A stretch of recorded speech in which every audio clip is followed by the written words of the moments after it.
ഈശോ മിശിഹായ്ക്ക് സ്തുതിയായിരിക്കട്ടെ. പ്രിയപ്പെട്ട സഹോദരങ്ങളെ, ഞാൻ ഷിബു ജെയിംസ്. സാമീഡിയ എന്ന നമ്മുടെ യൂട്യൂബ് ചാനലിലേക്ക് എല്ലാ സുഹൃത്തുക്കൾക്കും സ്വാഗതം. 2024 ലോഗോസിന്റെ പഠനമാണ് ഈ ചാനലിലൂടെ നടത്തപ്പെടുന്നത്. 2024 ലോഗോസിന് ലൂക്കായുടെ സുവിശേഷത്തിൽ നിന്ന് പഠിക്കാനുള്ള മുഴുവൻ പാഠഭാഗങ്ങളിൽ നിന്നായി 1000 ചോദ്യോത്തരങ്ങൾ തയ്യാറാക്കി 3 വീഡിയോയായി അപ്ലോഡ് ചെയ്യുകയാണ്. അതിന്റെ ആദ്യ ഭാഗം അപ്ലോഡ് ചെയ്തു കഴിഞ്ഞു. ഈ വീഡിയോയിൽ 301 മുതൽ 650 വരെ 350 ചോദ്യങ്ങളാണ് ഉൾപ്പെടുത്തിയിട്ടുള്ളത്. ഒരു ഭാഗം കൂടിയാകുമ്പോൾ 1000 ചോദ്യോത്തരങ്ങളാവുകയാണ്. ന്യായാധിപന്മാരിൽ നിന്നും, പ്രഭാഷകനിൽ നിന്നും, 2 കോറിന്തോസിൽ നിന്നും ഇതുപോലെ തന്നെ മുഴുവൻ ചോദ്യോത്തരങ്ങളുടെയും വീഡിയോ അപ്ലോഡ് ചെയ്യപ്പെട്ടു കഴിഞ്ഞു. 2024 ലോഗോസിന് പഠിക്കാനുള്ള മുഴുവൻ ഭാഗങ്ങളും ഉൾപ്പെടുത്തി വീഡിയോയിൽ പറയുന്ന അതേ ചോദ്യോത്തരങ്ങൾ PDF ആക്കി നൽകുന്നുണ്ട്. 4000 ചോദ്യോത്തരങ്ങളുണ്ട്. 200 രൂപയാണ് അതിന്റെ ചാർജ്.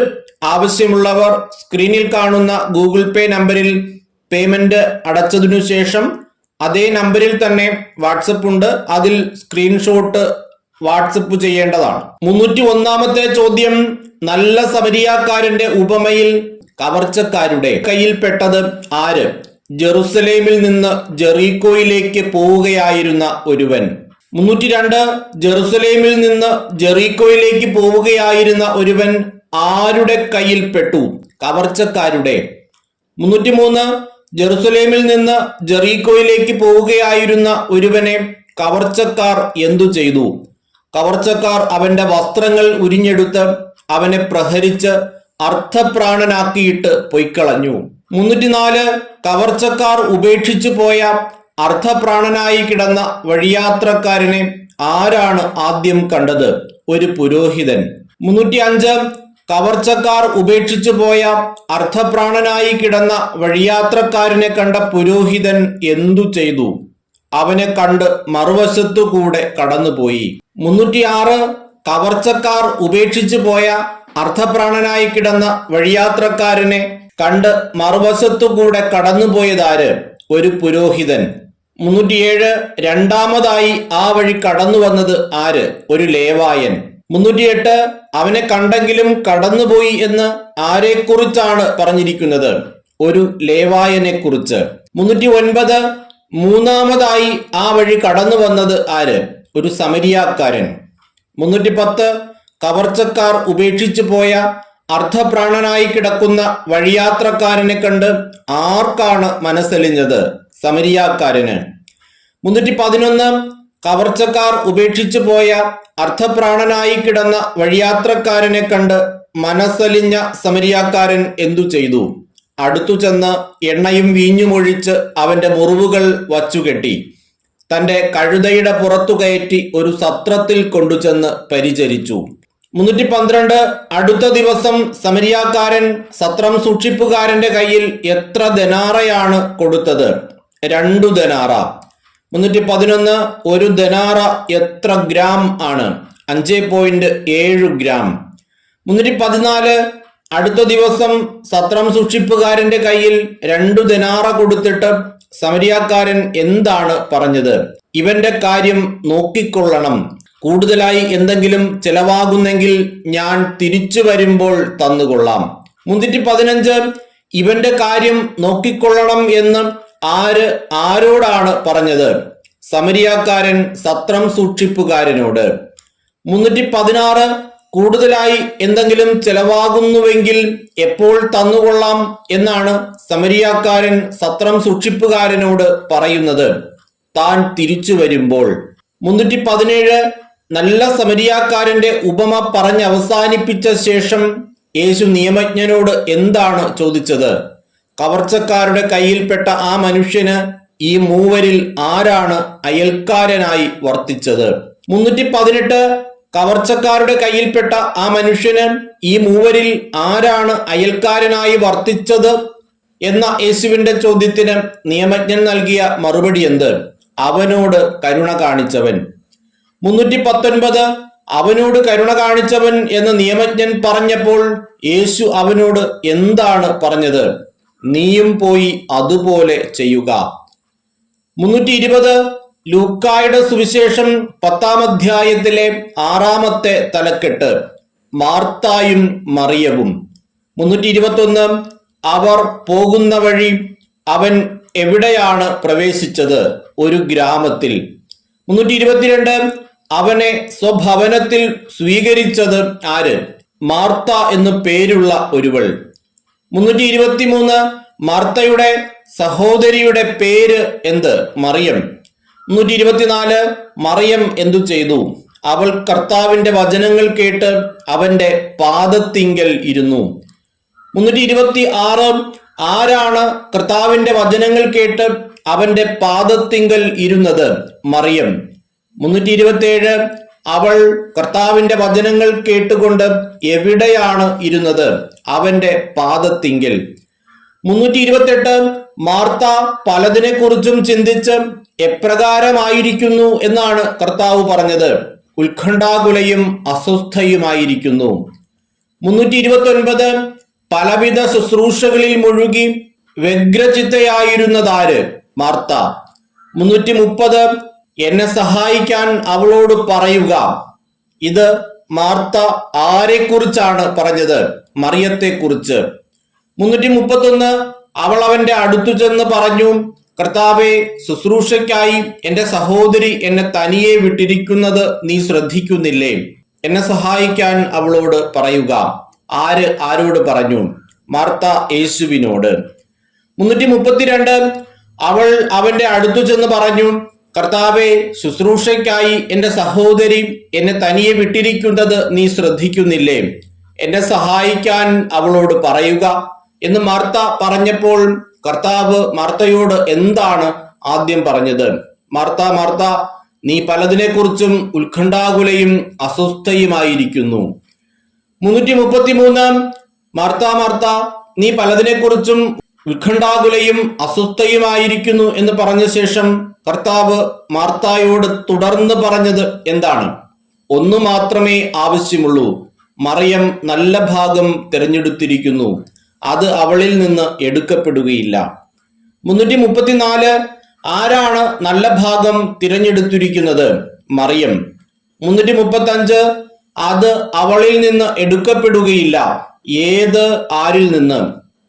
അവൾ തിരഞ്ഞെടുത്തിരിക്കുന്ന നല്ല ഭാഗം മറിയത്തിൽ നിന്ന്. 336 അവൻ എവിടെയാണ് പ്രാർത്ഥിച്ചു കൊണ്ടിരുന്നത്? ഒരിടത്ത്. 337 ലൂക്കായുടെ സുവിശേഷം 11-ാം അധ്യായം ആരംഭിക്കുമ്പോൾ യേശു ഒരിടത്ത് എന്തു ചെയ്യുകയായിരുന്നു എന്നാണ് പറയുന്നത്? പ്രാർത്ഥിച്ചു കൊണ്ടിരിക്കുകയായിരുന്നു. 338 പ്രാർത്ഥിച്ചു കഴിഞ്ഞപ്പോൾ ആരാണ് അവന്റെ അടുത്ത് വന്നത്? അവന്റെ എന്ന് പറയുമ്പോൾ യേശുവിന്റെ ശിഷ്യന്മാരിൽ ഒരുവൻ. 339 ശിഷ്യന്മാരിൽ ഒരുവൻ വന്ന് യേശുവിനോട് എന്താണ് പറഞ്ഞത്? കർത്താവേ, യോഹന്നാൻ തന്റെ ശിഷ്യന്മാരെ പഠിപ്പിച്ചതുപോലെ ഞങ്ങളെയും പ്രാർത്ഥിക്കാൻ പഠിപ്പിക്കണമേ. 340 കർത്താവേ, യോഹന്നാൻ തന്റെ ശിഷ്യന്മാരെ പഠിപ്പിച്ചതുപോലെ ഞങ്ങളെയും പ്രാർത്ഥിക്കാൻ പഠിപ്പിക്കുക. ആര് ആരോട് പറഞ്ഞു? ശിഷ്യരിൽ ഒരുവൻ യേശുവിനോട്. 341 ആര് തന്റെ ശിഷ്യന്മാരെ പഠിപ്പിച്ചതുപോലെ ഞങ്ങളെയും പ്രാർത്ഥിക്കാൻ പഠിപ്പിക്കുക എന്നാണ് യേശുവിനോട് ശിഷ്യന്മാരിൽ ഒരുവൻ ആവശ്യപ്പെട്ടത്? യോഹന്നാൻ. 342 യോഹന്നാൻ തന്റെ ശിഷ്യരെ എന്താണ് പഠിപ്പിച്ചത്? പ്രാർത്ഥിക്കാൻ. 343 കർത്താവേ, യോഹന്നാൻ തന്റെ ശിഷ്യരെ പഠിപ്പിച്ചതുപോലെ ഞങ്ങളെയും പ്രാർത്ഥിക്കാൻ പഠിപ്പിക്കുക എന്ന് ശിഷ്യന്മാരിൽ ഒരുവൻ യേശുവിനോട് പറഞ്ഞപ്പോൾ അവൻ എന്താണ് അരുളി ചെയ്തത്? നിങ്ങൾ ഇങ്ങനെ പ്രാർത്ഥിക്കുവിൻ. 344 നിങ്ങൾ ഇങ്ങനെ പ്രാർത്ഥിക്കുവിൻ എന്ന് പറഞ്ഞു തുടങ്ങുന്ന യേശു തുടർന്ന് അവരെ എപ്രകാരമാണ് പ്രാർത്ഥിക്കാൻ പഠിപ്പിച്ചത്? പിതാവേ, അങ്ങയുടെ നാമം പൂജിതമാകണമേ, അങ്ങയുടെ രാജ്യം വരണമേ, അന്നന്നു വേണ്ട ആഹാരം ഓരോ ദിവസവും ഞങ്ങൾക്ക് നൽകണമേ, ഞങ്ങളുടെ പാപങ്ങൾ ഞങ്ങളോട് ക്ഷമിക്കണമേ, എന്തെന്നാൽ ഞങ്ങളുടെ കടക്കാരോട് ഞങ്ങളും ക്ഷമിച്ചിരിക്കുന്നു, ഞങ്ങളെ പ്രലോഭനത്തിൽ ഉൾപ്പെടുത്തരുതേ. 345 യേശു പഠിപ്പിച്ച പ്രാർത്ഥനയിൽ ആരുടെ നാമം പൂജിതമാകണം എന്നാണ് പ്രാർത്ഥിക്കുന്നത്? അങ്ങയുടെ നാമം. 346 പിതാവേ, അങ്ങയുടെ നാമം പൂജിതമാകണമേ, അങ്ങയുടെ ഡാഷ് വരേണമേ, പൂരിപ്പിക്കുക രാജ്യം. 347 ഓരോ ദിവസവും ഞങ്ങൾക്ക് എന്തു നൽകണമേ എന്നാണ് യേശു പഠിപ്പിച്ച പ്രാർത്ഥനയിൽ പിതാവിനോട് പ്രാർത്ഥിക്കുന്നത്. അന്നന്നു വേണ്ട ആഹാരം. 348 അന്നന്നു വേണ്ട ആഹാരം എപ്പോൾ നൽകണമെന്നാണ് പ്രാർത്ഥിക്കുന്നത്, ഓരോ ദിവസവും. 349 ഞങ്ങളുടെ കടക്കാരോട് ഞങ്ങൾ ക്ഷമിച്ചിരിക്കുന്നത് കൊണ്ട് ഞങ്ങളുടെ എന്തു ക്ഷമിക്കണം എന്നാണ് യേശു പഠിപ്പിച്ച പ്രാർത്ഥനയിൽ പറയുന്നത്, ഞങ്ങളുടെ പാപങ്ങൾ. 350 യേശു പഠിപ്പിച്ച പ്രാർത്ഥനയിൽ ഏറ്റവും അവസാനമായി എന്താണ് പ്രാർത്ഥിക്കുന്നത്, ഞങ്ങളെ പ്രലോഭനത്തിൽ ഉൾപ്പെടുത്തരുതേ. 351 പ്രാർത്ഥനയുടെ ശക്തി മനസ്സിലാക്കി തരുന്നതിന് യേശു പറഞ്ഞ ഉപമ ഏത്? ഒരുവൻ 3 അപ്പം വായ്പ ചോദിക്കാനായി സ്നേഹിതന്റെ അടുത്തു പോയ ഉപമ. 352 പ്രാർത്ഥനയുടെ ശക്തിയെക്കുറിച്ച് യേശു പറയുന്ന ഭാഗത്ത് ഒരുവൻ തന്റെ സ്നേഹിതന്റെ അടുക്കൽ അർദ്ധരാത്രിയിൽ ചെന്ന് എന്താണ് ആവശ്യപ്പെടുന്നത്? 3 അപ്പം വായ്പയായി. 353 ഒരുവൻ സ്നേഹിതന്റെ അടുക്കൽ അർദ്ധരാത്രി ചെന്ന് 3 അപ്പം വായ്പ ചോദിക്കുന്നത് എന്തിന്? ഒരു സ്നേഹിതൻ യാത്രാമധ്യേ തന്റെ അടുക്കൽ വന്നിരിക്കുന്നു, അവന് കൊടുക്കാൻ എനിക്കൊന്നുമില്ല. 354 ലൂക്ക 11:6 പ്രകാരം പൂരിപ്പിക്കുക, ഒരു സ്നേഹിതൻ യാത്രാമധ്യേ എന്റെ അടുക്കൽ വന്നിരിക്കുന്നു, അവന് ഡാഷ്, കൊടുക്കാൻ എനിക്കൊന്നുമില്ല. 357 3 അപ്പം വായ്പയായി ചോദിക്കുന്ന സ്നേഹിതനോട് അവന്റെ സ്നേഹിതൻ എന്തു മറുപടിയാണ് പറയുന്നത്? എന്നെ ഉപദ്രവിക്കരുത്, കഥ കടച്ചു കഴിഞ്ഞു, എന്റെ കുഞ്ഞുങ്ങളും എന്റെ കൂടെ കിടക്കയിലാണ്, എഴുന്നേറ്റ് നിനക്ക് ഒന്നും തരാൻ സാധിക്കുകയില്ല. 358 ആര് തന്റെ കൂടെ കിടക്കയിലാണ് എന്നാണ് സ്നേഹിതൻ അവന്റെ സ്നേഹിതനോട് പറയുന്നത്? അവന്റെ കുഞ്ഞുങ്ങൾ.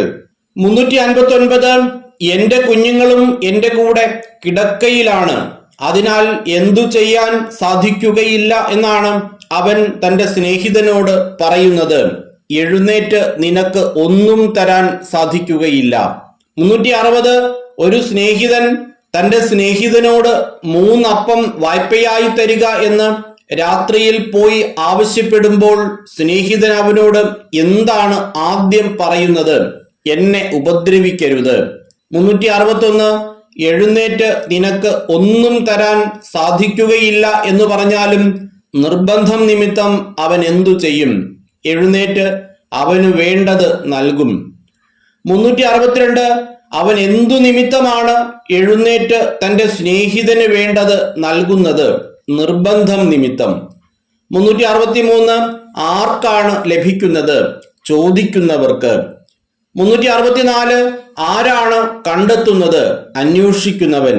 365 ആർക്കാണ് തുറന്നു കിട്ടുന്നത്? മുട്ടുന്നവർക്ക്. 366 ചോദിക്കുന്ന ഏവനും ഡാഷ് ലഭിക്കുന്നു. 367 അന്വേഷിക്കുന്നവൻ എന്തു ചെയ്യുന്നു? കണ്ടെത്തുന്നു. 368 മുട്ടുന്നവന് എന്തു കിട്ടുന്നു? തുറന്നു കിട്ടുന്നു. 369 നിങ്ങളിൽ ഏതൊരു പിതാവാണ് മകൻ മീൻ ചോദിച്ചാൽ പകരം ഡാഷ് കൊടുക്കുമോ എന്ന് യേശു ചോദിക്കുന്നത്? പാമ്പിനെ. 370 നിങ്ങളിൽ ഏതൊരു പിതാവാണ് മകൻ മുട്ട ചോദിച്ചാൽ പകരം എന്തു കൊടുക്കുമോ എന്നാണ് യേശു ചോദിക്കുന്നത്? തേളിനെ. 371 ദുഷ്ടരായ നിങ്ങൾക്ക് ആർക്ക് എന്തു നൽകാൻ അറിയാം എന്നാണ് യേശു പറയുന്നത്? മക്കൾക്ക് നല്ല ദാനങ്ങൾ.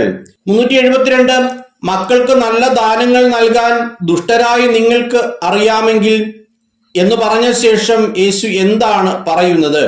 സ്വർഗസ്ഥനായ പിതാവ് തന്നോട് ചോദിക്കുന്നവർക്ക് എത്രയധികമായി പരിശുദ്ധാത്മാവിനെ നൽകുകയില്ല.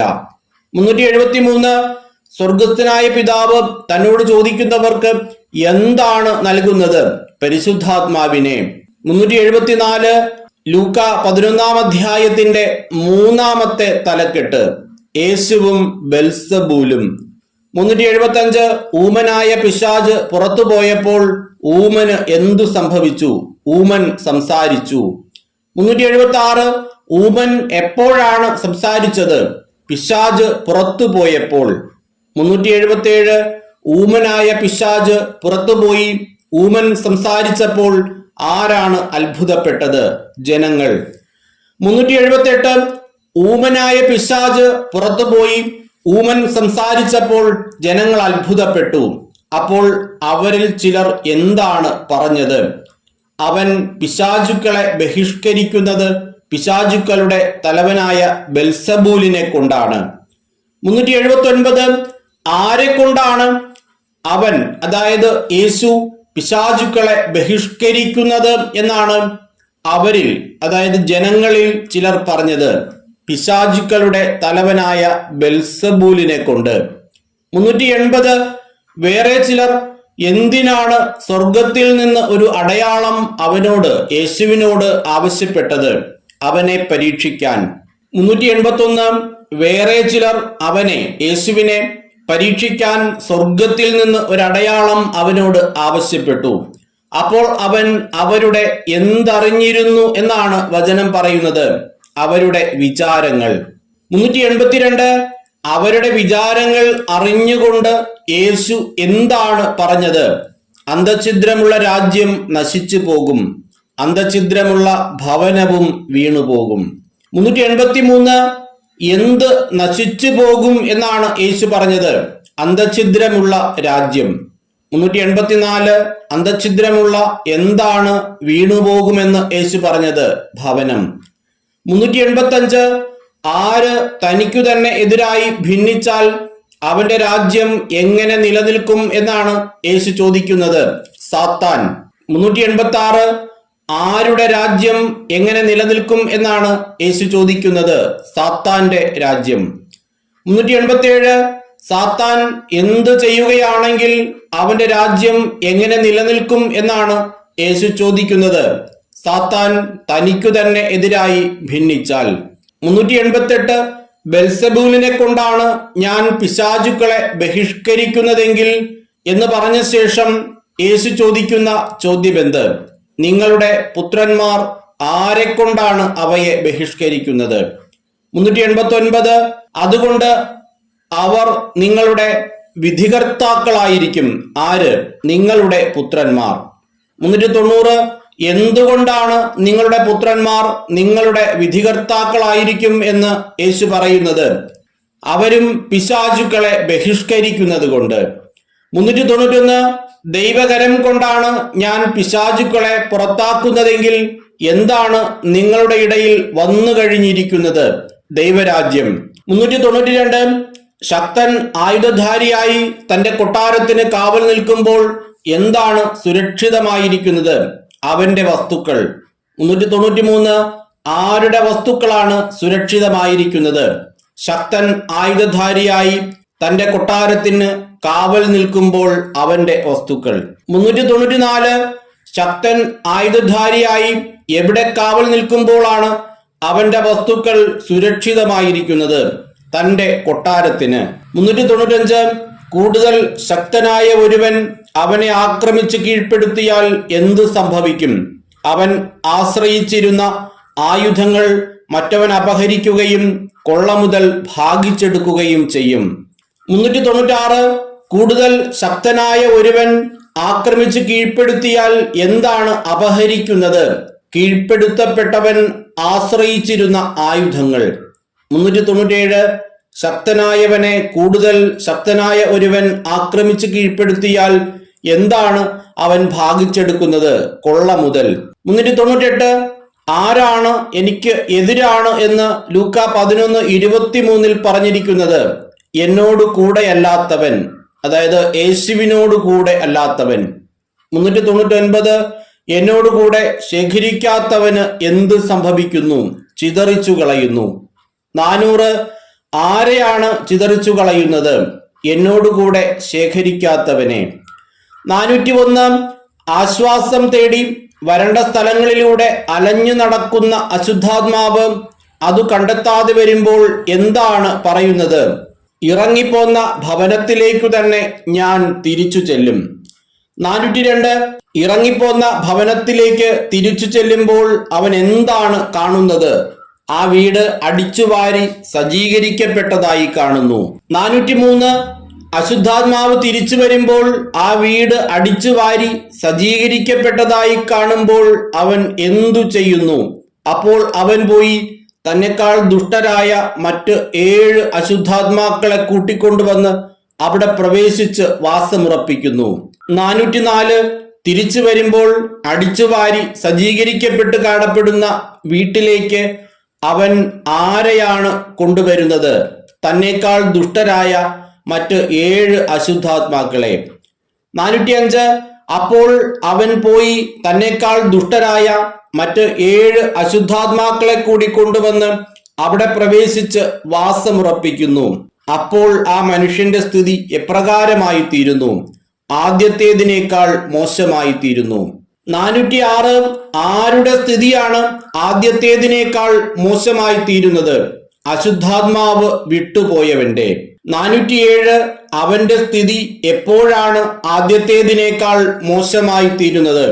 വിട്ടുപോയ അശുദ്ധാത്മാവ് ദുഷ്ടരായ മറ്റു 7 അശുദ്ധാത്മാക്കളെ കൂട്ടിക്കൊണ്ടുവന്ന് അവിടെ പ്രവേശിച്ച് വാസമുറപ്പിക്കുമ്പോൾ.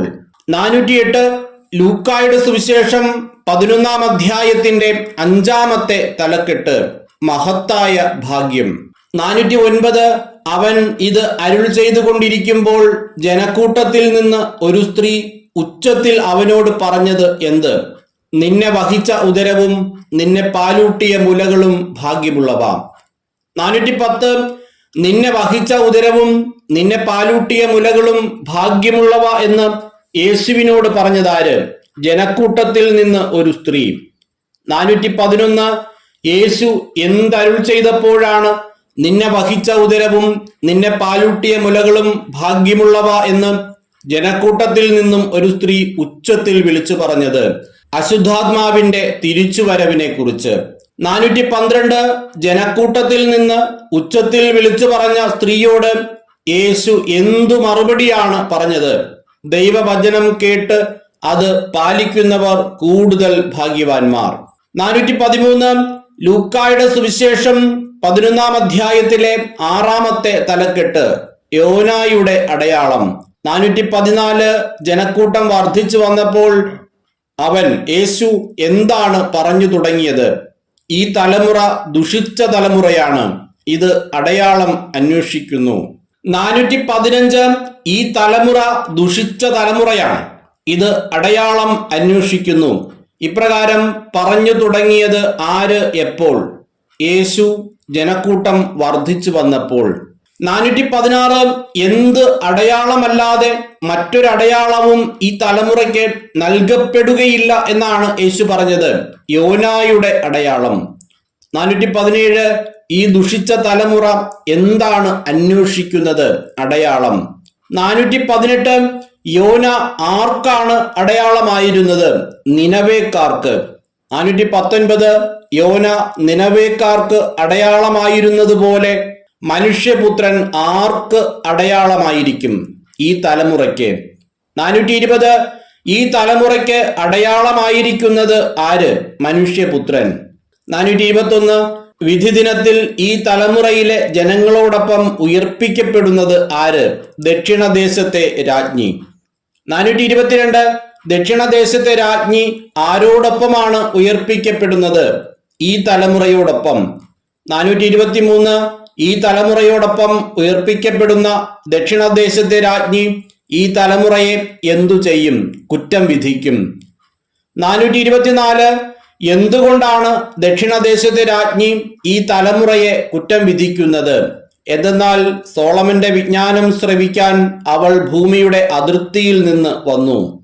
425 സോളമന്റെ വിജ്ഞാനം ശ്രവിക്കാൻ ദക്ഷിണദേശത്തെ രാജ്ഞി എവിടെ നിന്നാണ് വന്നത്? ഭൂമിയുടെ അതിർത്തിയിൽ നിന്ന്. 426 ദക്ഷിണദേശത്തെ രാജ്ഞി എന്തിനാണ് ഭൂമിയുടെ അതിർത്തിയിൽ നിന്നും വന്നത്? സോളമന്റെ വിജ്ഞാനം ശ്രവിക്കാൻ. 427 സോളമന്റെ വിജ്ഞാനം ശ്രവിക്കാൻ ദക്ഷിണദേശത്തെ രാജ്ഞി ഭൂമിയുടെ അതിർത്തിയിൽ നിന്ന് വന്നു. എന്നാൽ ഇപ്പോൾ ഇവിടെയുള്ളത് ആര്? സോളമനേക്കാൾ വലിയവൻ. 428 സോളമനേക്കാൾ വലിയവൻ ആരാണ് എന്നാണ് യേശു പറയുന്നത്? മനുഷ്യപുത്രൻ. 429 വിധി ദിനത്തിൽ ഈ തലമുറയോടുകൂടി ഉയർത്തെഴുന്നേൽക്കുകയും ഇതിനെ കുറ്റം വിധിക്കുകയും ചെയ്യും എന്ന് യേശു പറയുന്നത് ആരെക്കുറിച്ച്? നിനവേ നിവാസികളെ കുറിച്ച്. 430 ഈ തലമുറയോടൊപ്പം ഉയർത്തെഴുന്നേൽക്കുന്ന നിനവേ നിവാസികൾ ഈ തലമുറയെ എന്തു ചെയ്യും? കുറ്റം വിധിക്കും. 431 എന്തുകൊണ്ടാണ് നിനവേ നിവാസികൾ ഈ തലമുറയെ കുറ്റം വിധിക്കുന്നത്? എന്തെന്നാൽ യോനായുടെ പ്രസംഗം കേട്ട് അവർ പശ്ചാത്തപിച്ചു. 432 യോനായുടെ പ്രസംഗം കേട്ട് പശ്ചാത്തപിച്ചത് ആര്? നിനവേ നിവാസികൾ. 433 മനുഷ്യപുത്രൻ ആരെയെല്ലാംക്കാൾ വലിയവനാണ് എന്നാണ് പറഞ്ഞിരിക്കുന്നത്? സോളമനേക്കാളും യോനായേക്കാളും. 434 ഈ തലമുറയെ കുറ്റം വിധിക്കുന്നത് ആരൊക്കെയാണ്? ഈ തലമുറയോടൊപ്പം ഉയർപ്പിക്കപ്പെട്ടിരിക്കുന്ന ദക്ഷിണദേശത്തെ രാജ്ഞിയും നിനവേ നിവാസികളും. 435 ആരെക്കാളൊക്കെ വലിയവൻ നിങ്ങളുടെ ഇടയിൽ ഉണ്ടെന്നാണ് യേശു പറയുന്നത്? സോളമനേക്കാളും യോനായേക്കാളും വലിയവൻ. 436 യോനായേക്കാളും സോളമനേക്കാളും വലിയവൻ ആരാണ്? മനുഷ്യപുത്രൻ. ലൂക്ക 11 അധ്യായത്തിലെ 7 തലക്കെട്ട് കണ്ണ് ശരീരത്തിന്റെ വിളക്ക്. 438 വിളക്ക് കൊളുത്തി ആരും എവിടെ വെക്കാറില്ല എന്നാണ് യേശു പറയുന്നത്? നിലവറയിലോ പറയുടെ കീഴിലോ. 439 എന്താണ് നിലവറയിലോ പറയുടെ കീഴിലോ വയ്ക്കാറില്ല എന്ന് യേശു പറഞ്ഞത്? വിളക്ക് കൊളുത്തി. 440 വിളക്ക് കൊളുത്തി എവിടെയാണ് വയ്ക്കുന്നത്? പീഠത്തിന്മേൽ. 441 എന്തിനാണ് വിളക്ക് കൊളുത്തി പീഠത്തിന്മേൽ വയ്ക്കുന്നത്? അകത്ത് പ്രവേശിക്കുന്നവർക്ക് വെളിച്ചം കാണാൻ. 442 ആർക്ക് വെളിച്ചം കാണാനാണ് വിളക്ക് കൊളുത്തി പീഠത്തിന്മേൽ വയ്ക്കുന്നത്? അകത്ത് പ്രവേശിക്കുന്നവർക്ക്. 443 എന്താണ് ശരീരത്തിന്റെ വിളക്ക്? കണ്ണ്. 444 ശരീരം മുഴുവൻ പ്രകാശിക്കുന്നത് എപ്പോൾ? കണ്ണ് കുറ്റമറ്റതെങ്കിൽ. 445 കണ്ണ് കുറ്റമറ്റതെങ്കിൽ എന്താണ് പ്രകാശിക്കുന്നത്? ശരീരം മുഴുവൻ. 446 കണ്ണ് ദുഷിച്ചതാണെങ്കിൽ എന്തു സംഭവിക്കും? ശരീരം മുഴുവൻ ഇരുണ്ടുപോകും. 447 എന്ത് ദുഷിച്ചതാണെങ്കിലാണ് ശരീരം മുഴുവൻ ഇരുണ്ടുപോകുമെന്ന് യേശു പറയുന്നത്? കണ്ണ്. 448 കണ്ണ് ദുഷിച്ചതെങ്കിലോ ശരീരം മുഴുവൻ ഇരുണ്ടുപോകും. അതുകൊണ്ട് എന്തു ചെയ്യുക എന്നാണ് യേശു പറഞ്ഞത്? നിന്നിലുള്ള വെളിച്ചം ഇരുളാകാതിരിക്കാൻ സൂക്ഷിച്ചുകൊള്ളുക. 449 എന്ത് ഇരുളാകാതിരിക്കാൻ സൂക്ഷിച്ചുകൊള്ളുക എന്നാണ് യേശു പറഞ്ഞത്? നിന്നിലുള്ള വെളിച്ചം. 450 ശരീരം മുഴുവൻ പ്രകാശമാനമായിരിക്കുന്നത് എപ്പോൾ? ഇരുളടഞ്ഞ ഒരു ഭാഗവുമില്ലാതെ ശരീരം മുഴുവൻ പ്രകാശം നിറഞ്ഞതാണെങ്കിൽ. 451 ഇരുളടഞ്ഞ ഒരു ഭാഗവുമില്ലാതെ ശരീരം മുഴുവൻ പ്രകാശം നിറഞ്ഞതാണെങ്കിൽ എന്തുപോലെ ശരീരം മുഴുവൻ പ്രകാശമാനമായിരിക്കും? വിളക്ക് അതിന്റെ രശ്മികൾ കൊണ്ട് നിനക്ക് പ്രകാശം തരുന്നത് പോലെ. 452 ലൂക്ക 11 അധ്യായത്തിന്റെ അവസാനത്തെ, അതായത് 8 തലക്കെട്ട് ഫരിസേയരുടെയും നിയമജ്ഞരുടെയും കപടനാട്യം.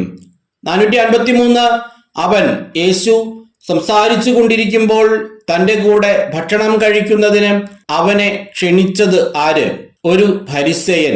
454 അവൻ യേശു സംസാരിച്ചു കൊണ്ടിരിക്കുമ്പോൾ ഒരു ഫരിസേയൻ അവനെ എന്തിനാണ് ക്ഷണിച്ചത്? തന്റെ കൂടെ ഭക്ഷണം കഴിക്കുന്നതിന്. 455 അവൻ യേശു പ്രവേശിച്ച് ഭക്ഷണത്തിനിരുന്നപ്പോൾ ആ ഫരിസേയൻ എന്തിനെക്കുറിച്ചാണ് അത്ഭുതപ്പെട്ടത്? ഭക്ഷണത്തിനു മുൻപ് അവൻ കൈ കഴുകി ശുദ്ധി വരുത്താഞ്ഞതിനെ പറ്റി. 456 ഭക്ഷണത്തിന് മുൻപ് അവൻ യേശു കഴുകി ശുദ്ധി വരുത്താത്തതിനെ പറ്റി അത്ഭുതപ്പെട്ടതാര്? ഒരു ഫരിസേയൻ. 457 ഭക്ഷണത്തിന് മുമ്പ് അവൻ കൈ കഴുകി ശുദ്ധി വരുത്താത്തതിനെ പറ്റി അത്ഭുതപ്പെട്ട ഫരിസേയനോട് യേശു എന്താണ് പറഞ്ഞത്? ഫരിസേയരായ നിങ്ങൾ കോപ്പകളുടെയും പാത്രങ്ങളുടെയും പുറം കഴുകി വെടിപ്പാക്കുന്നു, നിങ്ങളുടെ അകമോ കവർച്ചയും ദുഷ്ടതയും കൊണ്ട് നിറഞ്ഞിരിക്കുന്നു. 458 ആരാണ് കോപ്പകളുടെയും പാത്രങ്ങളുടെയും പുറം കഴുകി വെടിപ്പാക്കുന്നത് എന്നാണ് യേശു പറഞ്ഞത്? ഫരിസേയർ. 459 ഫരിസേയരായി നിങ്ങൾ എന്താണ് കഴുകി വെടിപ്പാക്കുന്നത് എന്നാണ് യേശു പറയുന്നത്. കോപ്പകളുടെയും പാത്രങ്ങളുടെയും പുറം കഴുകി വെടിപ്പാക്കുന്നു. 460 നിങ്ങളുടെ അകമോ കവർച്ചയും ദുഷ്ടതയും കൊണ്ട് നിറഞ്ഞിരിക്കുന്നു. ആരുടെ? ഫരിസേയരുടെ. 461 ഫരിസേയരുടെ അകം എപ്രകാരമുള്ളതാണ്? കവർച്ചയും ദുഷ്ടതയും കൊണ്ട് നിറഞ്ഞിരിക്കുന്നത്. 462 യേശു ആരെയാണ് ഭോഷന്മാരെ എന്ന് വിളിക്കുന്നത്? ഫരിസേയരെ. 463 ഭോഷന്മാരെ എന്ന് വിളിച്ചുകൊണ്ട് ഫരിസേയരോട് യേശു എന്താണ് ചോദിക്കുന്നത്? പുറം നിർമ്മിച്ചവൻ തന്നെയല്ലേ അകവും നിർമ്മിച്ചത്? 464 പുറം നിർമ്മിച്ചവൻ തന്നെയല്ലേ അകവും നിർമ്മിച്ചത്? ആരോട് ചോദിച്ചു? യേശു ഫരിസേയരോട്. 465 നിങ്ങൾക്കുള്ളവ എന്തു ചെയ്യുവിൻ എന്നാണ് യേശു ഫരിസേയരോട് പറയുന്നത്? ദാനം ചെയ്യുവിൻ. 466 നിങ്ങൾക്ക് എല്ലാം ശുദ്ധമായിരിക്കുന്നത് എപ്പോൾ? നിങ്ങൾക്കുള്ളവ ദാനം ചെയ്യുമ്പോൾ. 467 നിങ്ങൾക്കുള്ളവ ദാനം ചെയ്യുവിൻ, അപ്പോൾ നിങ്ങൾക്ക് എല്ലാം ശുദ്ധമായിരിക്കും എന്ന് പറഞ്ഞ ശേഷം യേശു ഫരിസേയരോട് എന്താണ് പറയുന്നത്? നിങ്ങൾക്ക് ദുരിതം. 468 എന്തുകൊണ്ടാണ് ഫരിസേയരെ നിങ്ങൾക്ക് ദുരിതം എന്ന് യേശു പറയുന്നത്? എന്തെന്നാൽ അവർ അരൂതയുടെയും തുളസിയുടെയും മറ്റെല്ലാ ചെടികളുടെയും ദശാംശം കൊടുക്കുന്നു, എന്നാൽ ദൈവത്തിന്റെ നീതിയും സ്നേഹവും അവഗണിച്ചു കളയുന്നു. 469 ഏതെല്ലാം ചെടികളുടെ ദശാംശമാണ് ഫരിസേയർ കൊടുക്കുന്നത്? അരൂതയുടെയും തുളസിയുടെയും. 470 അരൂതയുടെയും തുളസിയുടെയും മറ്റെല്ലാ ചെടികളുടെയും ദശാംശം കൊടുക്കുന്ന ഫരിസേയർ എന്താണ് അവഗണിച്ചു കളയുന്നത്? ദൈവത്തിന്റെ നീതിയും സ്നേഹവും. 471 നിങ്ങൾ ചെയ്യേണ്ടിയിരുന്നത് എന്തെല്ലാം? ദൈവത്തിന്റെ നീതിയും സ്നേഹവും അവഗണിക്കാതിരിക്കുക. 472 എന്താണ് ഫരിസേയർ അവഗണിച്ചു കളയുന്നത്? ദൈവത്തിന്റെ നീതിയും സ്നേഹവും. 473 ഫരിസേയരെ നിങ്ങൾക്ക് ദുരിതം എന്ന് യേശു രണ്ടാമതും പറയുന്നു 43-ാം വാക്യത്തിൽ. അതിന് കാരണമായി പറയുന്നത് എന്താണ്? എന്തെന്നാൽ നിങ്ങൾ സിനഗോഗുകളിൽ പ്രമുഖ സ്ഥാനവും പൊതുസ്ഥലങ്ങളിൽ അഭിവാദനവും അഭിലഷിക്കുന്നു. 474 സിനഗോഗുകളിൽ പ്രമുഖ സ്ഥാനവും പൊതുസ്ഥലങ്ങളിൽ അഭിവാദനവും അഭിലഷിക്കുന്നത് ആര്? ഫരിസേയർ.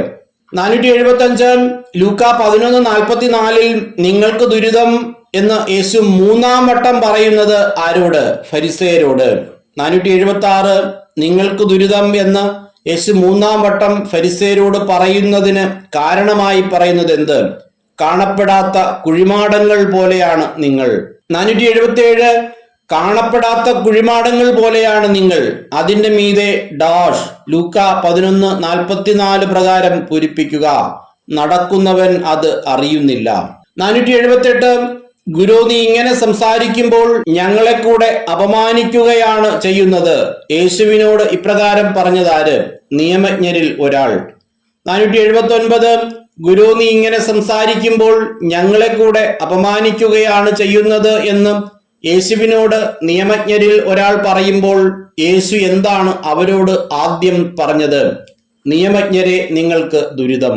480 ആരാണ് താങ്ങാനാവാത്ത ചുമടുകൾ മനുഷ്യരുടെ മേൽ കെട്ടിയേൽപ്പിക്കുന്നത്? നിയമജ്ഞർ. 481 എങ്ങനെയുള്ള ചുമടുകളാണ് നിയമജ്ഞർ മനുഷ്യരുടെ മേൽ കെട്ടിയേൽപ്പിക്കുന്നത്? താങ്ങാനാവാത്ത ചുമടുകൾ. 482 ലൂക്കാ 11:47 നിങ്ങൾക്ക് ദുരിതം എന്ന് യേശു നിയമജ്ഞരോട് പറയുന്നു. അങ്ങനെ പറയാൻ കാരണം എന്താണ്? എന്തെന്നാൽ നിങ്ങളുടെ പിതാക്കന്മാർ വധിച്ച പ്രവാചകന്മാർക്ക് നിങ്ങൾ കല്ലറകൾ പണിയുന്നു. 483 നിങ്ങളുടെ പിതാക്കന്മാർ വധിച്ച പ്രവാചകന്മാർക്ക് നിങ്ങൾ കല്ലറകൾ പണിയുന്നു. ആരോടാണ് യേശു ഇപ്രകാരം പറഞ്ഞത്? നിയമജ്ഞരോട്. 484 പിതാക്കന്മാരുടെ പ്രവൃത്തികൾക്ക് നിയമജ്ഞർ എങ്ങനെയാണ് സാക്ഷ്യവും അംഗീകാരവും നൽകുന്നത്? പിതാക്കന്മാർ വഹിച്ച പ്രവാചകന്മാർക്ക് കല്ലറകൾ പണിതുകൊണ്ട്. 485 എന്തെന്നാൽ അവർ അവരെ കൊന്നു, നിങ്ങളോ അവർക്ക് കല്ലറകൾ പണിയുന്നു. ഇവിടെ ആരെ കൊന്ന കാര്യമാണ് യേശു പറയുന്നത്? നിയമജ്ഞരുടെ പിതാക്കന്മാർ പ്രവാചകന്മാരെ കൊന്ന കാര്യം. 486 ഞാൻ അവരുടെ അടുത്തേക്ക് പ്രവാചകന്മാരെയും അപ്പോസ്തലന്മാരെയും അയക്കുമെന്ന് ആരാണ് പറഞ്ഞിരിക്കുന്നത്? ദൈവത്തിന്റെ ജ്ഞാനം. 487 അവരിൽ ചിലരെ അവർ പീഡിപ്പിക്കുകയും കൊല്ലുകയും ചെയ്തു. ആരിൽ ചിലരെ? പ്രവാചകന്മാരിലും അപ്പോസ്തലന്മാരിലും ചിലരെ. 488 ആരുടെ രക്തത്തിനാണ് ഈ തലമുറ ഉത്തരം പറയേണ്ടത്? ലോക ആരംഭം മുതൽ ചൊരിയപ്പെട്ടിട്ടുള്ള സകല പ്രവാചകന്മാരുടെയും രക്തത്തിന്. ആബേൽ മുതൽ ബലിപീഠത്തിനും വിശുദ്ധ സ്ഥലത്തിനും മധ്യേ വെച്ച് കൊല്ലപ്പെട്ട സഖറിയ വരെയുള്ളവരുടെ രക്തത്തിന്. 489 ലോക ആരംഭം മുതൽ ചൊരിയപ്പെട്ടിട്ടുള്ള സകല പ്രവാചകന്മാരുടെയും രക്തത്തിന് ആര് ഉത്തരം പറയേണ്ടി വരും? ഈ തലമുറ. 490 ലോക ആരംഭം മുതൽ ചൊരിയപ്പെട്ടിട്ടുള്ള സകല പ്രവാചകന്മാരുടെയും രക്തത്തിന് ഈ തലമുറ ഉത്തരം പറയേണ്ടി വരും എന്ന് പറയുന്ന ഭാഗത്ത് പറഞ്ഞിരിക്കുന്ന 2 പ്രവാചകന്മാർ ആരെല്ലാം? ആബേലും സഖറിയായും. 491 ബലിപീഠത്തിനും വിശുദ്ധ സ്ഥലത്തിനും മധ്യേ വെച്ച് കൊല്ലപ്പെട്ട പ്രവാചകൻ ആര്? സഖറിയ. 492 അതെ, ഞാൻ പറയുന്നു, ഈ തലമുറയോട് അത് ആവശ്യപ്പെടും. എന്താണ് ഈ തലമുറയോട് ആവശ്യപ്പെടുന്നത്? ലോകാരംഭം മുതൽ ചൊരിയപ്പെട്ടിട്ടുള്ള സകല പ്രവാചകന്മാരുടെയും രക്തത്തിന് ഉത്തരം. 493 വിജ്ഞാനത്തിന്റെ താക്കോൽ കരസ്ഥമാക്കിയിരിക്കുന്നത് ആര്? നിയമജ്ഞർ. 494 നിയമജ്ഞർ വിജ്ഞാനത്തിന്റെ താക്കോൽ കരസ്ഥമാക്കിയെങ്കിലും അവർ എന്തു ചെയ്തില്ല? അകത്തു പ്രവേശിച്ചില്ല. 495 നിയമജ്ഞർ വിജ്ഞാനത്തിന്റെ താക്കോൽ കരസ്ഥമാക്കിയെങ്കിലും അവർ അകത്തു പ്രവേശിച്ചില്ല. പിന്നെ അവർ എന്താണ് ചെയ്തത്? പ്രവേശിക്കാൻ വന്നവരെ തടസ്സപ്പെടുത്തി. 496 വിജ്ഞാനത്തിന്റെ താക്കോൽ കരസ്ഥമാക്കിയെങ്കിലും അകത്ത് പ്രവേശിക്കാത്തത് ആര്? നിയമജ്ഞർ. 497 നിയമജ്ഞരും ഫരിസേരും കോപാകുലരായത് എപ്പോൾ? അവൻ അവിടെ നിന്ന് പോകവേ. അവൻ എന്ന് പറയുമ്പോൾ യേശു. 498 അവൻ അവിടെ നിന്ന് പോകവേ പല കാര്യങ്ങളെപ്പറ്റി സംസാരിക്കാൻ അവനെ പ്രേരിപ്പിക്കുകയും അവൻ പറയുന്നതിൽ എന്തെങ്കിലും തെറ്റ് കണ്ടുപിടിക്കാൻ തക്കം നോക്കുകയും ചെയ്തതാര്? നിയമജ്ഞരും ഫരിസേരും.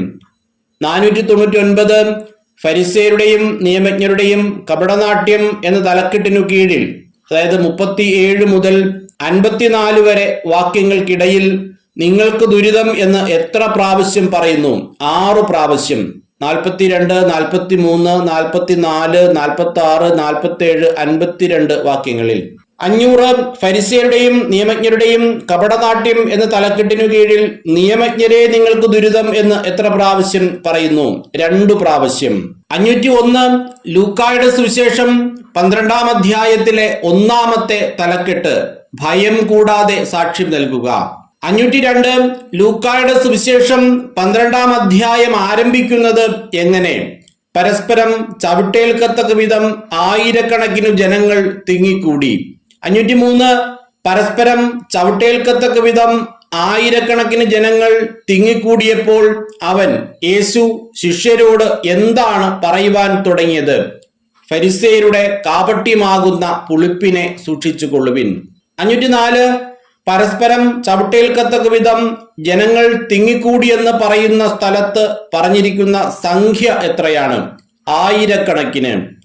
505 ഫരിസേയരുടെ കാപട്യത്തെ എന്തിനോടാണ് ഉപമിച്ചിരിക്കുന്നത്? പുളിപ്പിനോട്. 506 ലൂക്കായുടെ സുവിശേഷം 12-ാം അധ്യായത്തിൽ ഫരിസേയരുടെ പുളിപ്പ് എന്ന് യേശു പറയുന്നത് എന്തിനെയാണ്? കാപട്യത്തെ. 507 ഫരിസേയരുടെ കാപട്യമാകുന്ന പുളിപ്പിനെ സൂക്ഷിച്ചുകൊള്ളുക. ആര് ആരോട് എപ്പോൾ പറഞ്ഞു? യേശു ശിഷ്യന്മാരോട് പരസ്പരം ചവിട്ടേൽക്കത്തക്ക വിധം ആയിരക്കണക്കിനു ജനങ്ങൾ തിങ്ങിക്കൂടിയപ്പോൾ. 508 വെളിച്ചത്ത് വരാതിരിക്കുകയില്ല എന്ന് യേശു പറയുന്നത് എന്ത്? മറഞ്ഞിരിക്കുന്നതൊന്നും. 509 മറഞ്ഞിരിക്കുന്നതൊന്നും എന്തു ചെയ്യപ്പെടാതിരിക്കുകയില്ല, വെളിച്ചത്ത് വരാതിരിക്കുകയും ഇല്ല. 510 എന്താണ് അറിയപ്പെടാതിരിക്കുകയും ഇല്ല എന്ന് യേശു പറയുന്നത്? നിഗൂഢമായിരിക്കുന്നതൊന്നും. 511 നിഗൂഢമായിരിക്കുന്നതൊന്നും എന്തു ചെയ്യപ്പെടാതിരിക്കുകയില്ല, അറിയപ്പെടാതിരിക്കുകയുമില്ല. 512 നിങ്ങൾ ഇരുട്ടത്ത് സംസാരിച്ചത് വെളിച്ചത്ത് കേൾക്കപ്പെടും. എന്തുകൊണ്ട്?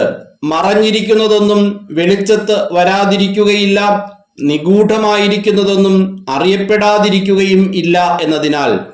513 ഇരുട്ടത്ത് സംസാരിച്ചത് എവിടെ കേൾക്കപ്പെടും എന്നാണ് യേശു പറയുന്നത്? വെളിച്ചത്ത്. 514 പുരമുകളിൽ നിന്നും പ്രഘോഷിക്കപ്പെടുന്നത് എന്ത്?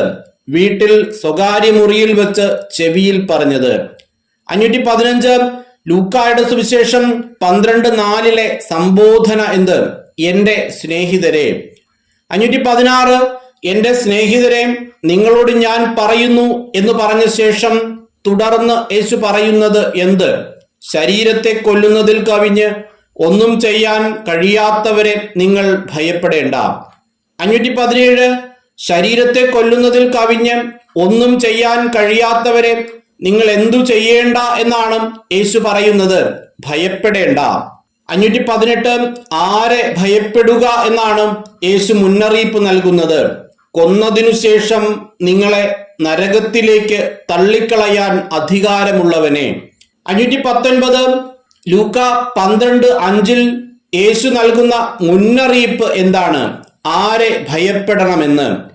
520 കൊന്നതിനു ശേഷം നിങ്ങളെ നരകത്തിലേക്ക് തള്ളിക്കളയാൻ അധികാരമുള്ളവനെ നിങ്ങൾ ഭയപ്പെടുവിൻ എന്ന് പറഞ്ഞതിനു ശേഷം യേശു പറയുന്നത് എന്ത്? അതെ, ഞാൻ പറയുന്നു, അവനെ ഭയപ്പെടുവിൻ. 521 ഒന്നുപോലും ദൈവസന്നിധിയിൽ വിസ്മരിക്കപ്പെടുന്നില്ല എന്ന് യേശു പറയുന്നത് എന്തിനെ കുറിച്ചാണ്? 2 നാണയത്തുട്ടിന് വിൽക്കപ്പെടുന്ന 5 കുരുവികൾ. 522 2 നാണയത്തിന് എത്ര കുരുവികൾ വിൽക്കപ്പെടുന്നു? 5 കുരുവികൾ. 523 5 കുരുവികൾ എത്ര നാണയത്തുട്ടിന് വിൽക്കപ്പെടുന്നില്ലേ? അവയിൽ ഒന്നുപോലും എവിടെ വിസ്മരിക്കപ്പെടുന്നില്ല എന്നാണ് യേശു പറയുന്നത്? ദൈവസന്നിധിയിൽ. 524 നിങ്ങളുടെ എന്തുപോലും എണ്ണപ്പെട്ടിരിക്കുന്നു എന്നാണ് പറയുന്നത്? തലമുടിയിഴ പോലും. 525 നിങ്ങൾ എന്തിനേക്കാളും വിലപ്പെട്ടവരാണ് എന്നാണ് യേശു പറയുന്നത്? അനേകം കുരുവികളേക്കാൾ. 526 മനുഷ്യരുടെ മുമ്പിൽ എന്നെ ഏറ്റുപറയുന്നവനെ ദൈവത്തിന്റെ ദൂതന്മാരുടെ മുമ്പിൽ ആരാണ് ഏറ്റുപറയുക? മനുഷ്യപുത്രൻ. 527 ദൈവത്തിന്റെ ദൂതന്മാരുടെ മുമ്പിൽ മനുഷ്യപുത്രൻ ഏറ്റുപറയണമെങ്കിൽ എന്തു ചെയ്യണം? മനുഷ്യരുടെ മുമ്പിൽ എന്നെ, അതായത് യേശുവിനെ ഏറ്റുപറയണം. 528 മനുഷ്യരുടെ മുമ്പിൽ തന്നെ തള്ളിപ്പറയുന്നവൻ ആരുടെ മുന്നിലാണ് തള്ളിപ്പറയപ്പെടുക? ദൈവത്തിന്റെ ദൂതന്മാരുടെ മുൻപിൽ. 529 ദൈവത്തിന്റെ ദൂതന്മാരുടെ മുമ്പിൽ തള്ളിപ്പറയപ്പെടുന്നത് ആര്? മനുഷ്യരുടെ മുമ്പിൽ എന്നെ, അതായത് യേശുവിനെ തള്ളിപ്പറയുന്നവൻ. 530 ആർക്കെതിരായി സംസാരിക്കുന്നവനോടാണ് ക്ഷമിക്കപ്പെടുന്നത്? മനുഷ്യപുത്രനെതിരായി. 531 ആർക്കെതിരായി ദൂഷണം പറയുന്നവനോടാണ് ക്ഷമിക്കപ്പെടുകയില്ല എന്ന് യേശു പറയുന്നത്? പരിശുദ്ധാത്മാവിനെതിരായി. 532 പരിശുദ്ധാത്മാവിനെതിരായി എന്ത് പറയുന്നവനോടാണ് ക്ഷമിക്കപ്പെടുകയില്ലാത്തത്? ദൂഷണം പറയുന്നവനോട്. 533 അവർ നിങ്ങളെ കൊണ്ടുപോകുന്നത് എവിടെയെല്ലാം? സിനഗോഗുകളിലും അധികാരികളുടെയും ഭരണാധിപന്മാരുടെയും മുമ്പിലും. 534 സിനഗോഗുകളിലും അധികാരികളുടെയും ഭരണാധിപന്മാരുടെയും മുമ്പിലും അവർ നിങ്ങളെ കൊണ്ടുപോകുമ്പോൾ എന്തു കാര്യത്തിൽ ഉത്കണ്ഠാകുലരാകേണ്ട എന്നാണ് യേശു പറയുന്നത്? എങ്ങനെ എന്ത് ഉത്തരം കൊടുക്കുമെന്നും എന്ത് പറയുമെന്നും ഉത്കണ്ഠാകുലരാകേണ്ട. 535 ആരുടെ മുന്നിൽ എന്തുത്തരം കൊടുക്കുമെന്നും എന്തു പറയുമെന്നും ഉത്കണ്ഠാകുലരാകേണ്ട എന്നാണ് യേശു പറയുന്നത്? സിനഗോഗുകളിലും അധികാരികളുടെയും ഭരണാധിപന്മാരുടെയും മുമ്പിലും അവർ നിങ്ങളെ കൊണ്ടുപോകുമ്പോൾ. 536 എന്താണ് പറയേണ്ടത് എന്ന് ആ സമയത്ത് ആര് നിങ്ങളെ പഠിപ്പിക്കും എന്നാണ് യേശു പറയുന്നത്? പരിശുദ്ധാത്മാവ്. 537 ലൂക്കായുടെ സുവിശേഷം 12-ാം അധ്യായത്തിലെ 2-ാമത്തെ തലക്കെട്ട് ഭോഷനായ ധനികൻ. 538 പിതൃസ്വത്ത് ഞാനുമായി പങ്കുവയ്ക്കാൻ എന്റെ സഹോദരനോട് കൽപ്പിക്കണമെന്ന് യേശുവിനോട് പറഞ്ഞതാര്? ജനക്കൂട്ടത്തിൽ നിന്ന് ഒരുവൻ. 539 ലൂക്കായുടെ സുവിശേഷം 12:13 ജനക്കൂട്ടത്തിൽ നിന്ന് ഒരുവൻ യേശുവിനോട് എന്താണ് പറഞ്ഞത്? പിതൃസ്വത്ത് ഞാനുമായി പങ്കുവയ്ക്കാൻ എന്റെ സഹോദരനോട് കൽപ്പിക്കണമേ എന്ന്. 540 ലൂക്കായുടെ സുവിശേഷം 12:13 പ്രകാരം ജനക്കൂട്ടത്തിൽ നിന്ന് ഒരുവൻ യേശുവിനെ സംബോധന ചെയ്യുന്നത് എന്ത്? ഗുരു. 541 പിതൃസ്വത്ത് താനുമായി പങ്കുവയ്ക്കാൻ തന്റെ സഹോദരനോട് കൽപ്പിക്കണം എന്ന് അപേക്ഷിച്ചവനോട് യേശു പറഞ്ഞ മറുപടി എന്ത്? ഹേ മനുഷ്യ, എന്നെ നിങ്ങളുടെ ന്യായാധിപനോ സ്വത്ത് ഭാഗിക്കുന്നവനോ ആയി ആര് നിയമിച്ചു? 542 പിതൃസ്വത്ത് താനുമായി പങ്കുവയ്ക്കാൻ തന്റെ സഹോദരനോട് കൽപ്പിക്കണമെന്ന് പറഞ്ഞവനോട് യേശു പറഞ്ഞ ഉപമ ഏത്? ഭോഷനായ ധനികന്റെ ഉപമ. 543 ഹേ മനുഷ്യ, എന്നെ നിങ്ങളുടെ ന്യായാധിപനോ സ്വത്ത് ഭാഗിക്കുന്നവനോ ആയി ആര് നിയമിച്ചു? ആരോട് ചോദിച്ചു? യേശു ജനക്കൂട്ടത്തിൽ നിന്ന് ഒരുവനോട്.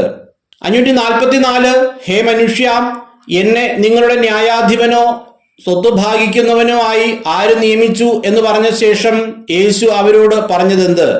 ജാഗരൂകരായിരിക്കുവിൻ, എല്ലാ അത്യാഗ്രഹങ്ങളിൽ നിന്നും അകന്നിരിക്കുകയും ചെയ്യുവിൻ. മനുഷ്യജീവിതം സമ്പത്തു കൊണ്ടല്ല ധന്യമാകുന്നത്. 545 പിതൃസ്വത്ത് താനുമായി പങ്കുവയ്ക്കാൻ തന്റെ സഹോദരനോട് കൽപ്പിക്കണം എന്ന് പറഞ്ഞ മനുഷ്യനോട് എന്തിൽ നിന്ന് അകന്നിരിക്കാനാണ് യേശു പറയുന്നത്? എല്ലാ അത്യാഗ്രഹങ്ങളിൽ നിന്നും. 546 സമ്പത്ത് കൊണ്ടല്ല ധന്യമാകുന്നത് എന്ന് യേശു പറയുന്നത് എന്തിനെ പറ്റിയാണ്? മനുഷ്യ ജീവിതത്തെ പറ്റി.